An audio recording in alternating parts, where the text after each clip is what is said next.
पिछले 3 दिनों से शानदार तरीके से चल रहा 13वां global festival of journalism and AVGC Noida का समापन भी काफी भव्य रहा। 3 दिवसीय कार्यक्रम के आखिरी दिन के समापन समारोह में art school of fashion and design के स्टूडेंट्स द्वारा फैशन शो ने सबका ध्यान अपनी ओर आकर्षित कर लिया। फैशन शो की शुरुआत दीप प्रज्वलन के साथ हुई।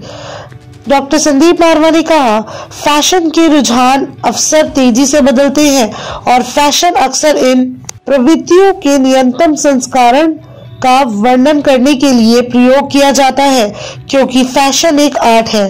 कार्यक्रम में डॉक्टर संदीप मारवा द्वारा अतिथिगण का फेस्टिवल मोमेंटो देकर सम्मानित किया गया। बता दें कि ट्रेडिशनल थीम पर आधारित फैशन शो, जिसमें रंगीन दुनिया और इसके अद्भुत ग्लैमर को समर्पित इस फैशन शो ने कार्यक्रम में 4 चांद लगा दिए। शो में न सिर्फ बॉलीवुड की ट्रेडिशनल विरासत को दिखाया गया, बल्कि इसके साथ आधुनिक फैशन का भी बेहतरीन संगम दिखाया गया। फैशन शो में मॉडल्स ने रैंप वॉक पर अपने टैलेंट का जलवा बिखेरा, जिससे यह समागम और ज्यादा खूबसूरत हो गया। साथ ही कई तरह की कॉस्ट्यूम डिजाइन पेश किए गए, जिससे मारवा स्टूडियोज और संदीप मारवा की जमकर तारीफ की गई। 13वीं global festival of journalism and AVGC Noida का समापन एक भव्य फैशन शो के साथ हुआ, जिससे इस उत्सव को एक शानदार विदाई मिली। Hello, good evening everyone. I'm Dr. Utsav. Thank you so much for, you are the people, the media person is the strength of this nation. And I am, very much excited to be the part of this academia, this journalism. And most importantly, this is not just merely just an award. It's a token of respect for all the, persons, those who are working in this field. And those who are really wanted to be the part of the development for this particular nation. Well, we have got independence in 1947 and recently we have celebrated 26th January. And congratulations to you all. We won the election in Delhi. I mean, ये लोकतंत्र की जीत है। देखिए, international journalism award या global leadership award एक ऐसा award है जो विश्वसनीयता यानी क्रेडिबिलिटी के लिए जाना जाता है। और ये क्रेडिबिलिटी होती है जब आप कंसिस्टेंट होकर के काम करते हैं। कंसिस्टेंट होकर के काम करने का मतलब सिर्फ ये नहीं कि लंच और पंच सिस्टम के हिसाब से काम किया जाए।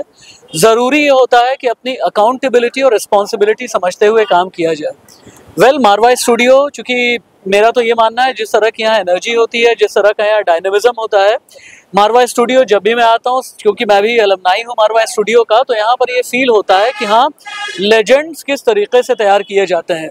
जब प्रोफेशनल फील्ड की बात होती है, जब इंडस्ट्री की बात होती है, इंडस्ट्री स्टैंडर्ड्स और इंडस्ट्री नॉर्म्स की बात होती है, तो मारवा स्टूडियो जैसे जो संस्थान हैं, कुछ ऐसे ऑर्गेनाइजेशंस हैं जो भविष्य के लिए फॉलोअर्स नहीं बल्कि ट्रेंडसेटर्स तैयार कर रहे होते हैं।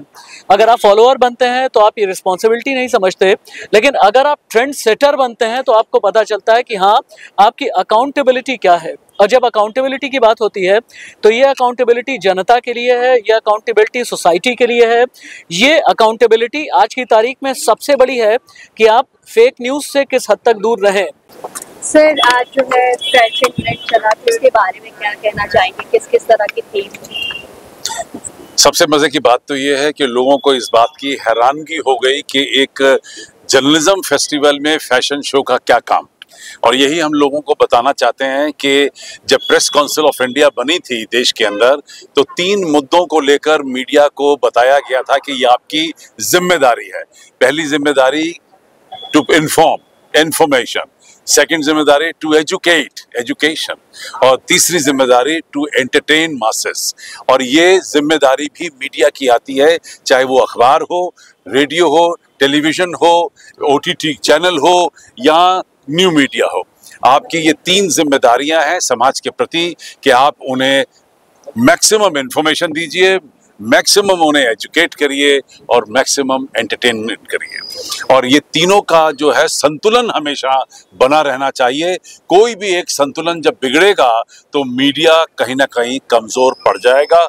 आज उसी को जताने के लिए यहाँ फैशन शो भी रखा गया था। जैसे पहले दिन एक म्यूजिकल प्रोग्राम रखा गया था कि जहाँ से workshop, seminar, symposium, interaction program करके हम लोग इंफॉर्मेशन बांट रहे हैं, एजुकेशन बांट रहे हैं, वहाँ एंटरटेनमेंट भी उतना ही जरूरी है। अच्छा लगा कि हमने इसी फैशन शो के जरिए एक जर्नलिज्म के मैसेज को आम जनता तक पहुंचाने की कोशिश की है, जिसके अंदर हमने अलग अलग स्टेट्स के जो फैशन को यहाँ पर उभारने की कोशिश की है। अंतर्राष्ट्रीय स्तर पे हमने फैशन को उभारने की कोशिश की है ताकि लोगों को ये पता चले कि जो भारत है वो पूरी दुनिया के साथ एक साथ मिलकर काम करना चाहता है और हम सब दुनिया जो है वो एक फैमिली है। One world, one family, one future, ये हमारा मकसद रहा है। और इससे पहले हम ये बार बार कह चुके हैं, love, peace and unity through art and culture, कि अगर आप दुनिया के अंदर सुख और शांति देखना चाहते हैं तो आपको कला और संस्कृति को उभारना पड़ेगा, इसे ही आगे लाना पड़ेगा।